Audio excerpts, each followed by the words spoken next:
اور نوجوانوں میں آپ سے ایک اور بات بھی عرض کروں،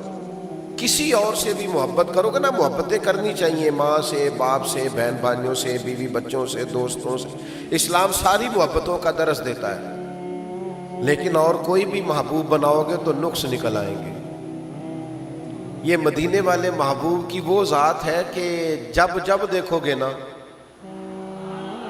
جس زاویہ نگاہ سے دیکھو گے، اخلاق دیکھنا چاہو گے تو پھر بھی حضور سے پیار ہو جائے گا، حسن دیکھنا چاہو گے تو پھر بھی پیار ہو جائے گا، نبی پاک کا حلم دیکھو گے تو پھر بھی پیار ہو جائے گا، بردباری دیکھو گے تو پھر بھی پیار ہو جائے گا۔ یعنی ایک ایسے شخص بھی ہیں ثمامہ بن اسال، جنہیں گرفتار کر کے لایا گیا، قیدی بنا کے مسجد نبی کے ستون سے باندھا گیا، سخت ترین دشمن تھے، انہوں نے مسجد میں بندھے ہوئے ستون سے حضور کے جلوے دیکھے، بندھے تے تیریاں ویکھ کے ادامہ میں مرید ہو گئی۔ یعنی ستون سے بندھے ہوئے محبوب کے جلوے دیکھے، 2-3 دن بندھے رہے، اور پھر وہ بات لمبی ہے، میں بس اشارہ کرتا ہوں۔ حضور نے فرمایا انہیں آزاد کر دو، لیکن کیا آزاد ہونا تھا اور کیا انہوں نے لوٹ کر جانا تھا۔ وہ چلے گئے اور مدینہ شریف کے کنویں سے غسل کر کے واپس آ گئے، اور محبوب کی بارگاہ میں آ کے عرض کرنے لگے، حضور اب نہیں جانا، اب تو کوئی جلوہ پیارا لگتا ہے تو آپ کا جلوہ ہے، کوئی دین پیارا لگتا ہے تو آپ کا دین ہے، اور یا رسول اللہ اگر کوئی شہر پیارا لگتا ہے تو آپ کا شہر مدینہ پیارا لگتا ہے۔ تو حضور کو جس زاویے سے کسی نے دیکھا، جس اینگل سے دیکھا، اگر کسی نے مجاہد بنے ہوئے دیکھا اسے بھی پیار ہو گیا۔ یہ کیسے مجاہد ہے کہ جو اپنے مخالفین میں سے کچھ لوگوں کو قیدی بنا کے لاتے ہیں تو اپنے غلاموں کو تلقین کرتے ہیں کہ ان کے کھانے کا ذرا خیال رکھنا۔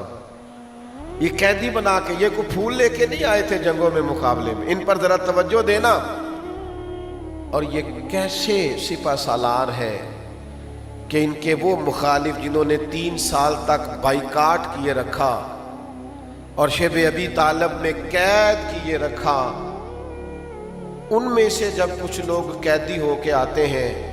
اور حضرت بلال ان کی رسیاں ذرا زور سے باندھتے ہیں اور وہ ہائے ہائے کرتے ہیں، تو محبوب رات کو اٹھ جاتے ہیں، فرماتے ہیں ان کی رسیاں ذرا ڈھیلی کر دو، یہ کراہتے ہیں تو مجھے نیند نہیں آتی۔ تم جس زاویے سے بھی دیکھو گے نا، جس زاویے سے تم میں سمجھ آ جائے گی کہ پیار کرنے کے، اتباع کرنے کے، عشق کرنے کے کامل اگر کوئی کامل ہستی ہے تو وہ مدینے والے محبوب کی ہستی ہے۔ کہیں نقص نظر نہیں آئے گا، کہیں کمزوری نظر نہیں آئے گی، تو بریلی کے امام بول کے کہتے ہیں وہ کمال حسن حضور ہے کہ گمان نقص جہاں نہیں، یہی پھول خار سے دور ہے، یہ وہ شمع ہے کہ دھواں نہیں، اور تیرے آگے ہیں یوں دبے لچے فصحا عرب کے بڑے بڑے،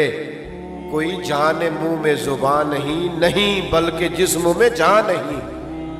اور جب یہ ساری باتیں بیان کرتے ہیں تو پھر ہمیں کہتے ہیں جب تم ایسا کرو گے، ایسا بیان کرو گے،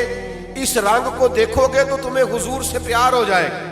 اور جب پیار ہوگا تو انداز یہ ہوگا کہ کروں تیرے نام پہ جاں فدا، نہ بس ایک جاں 2 جہاں فدا، میرا 2 جہاں سے بھی نہیں جی بھرا، میں کروں کیا کہ کروڑوں جہاں ہے۔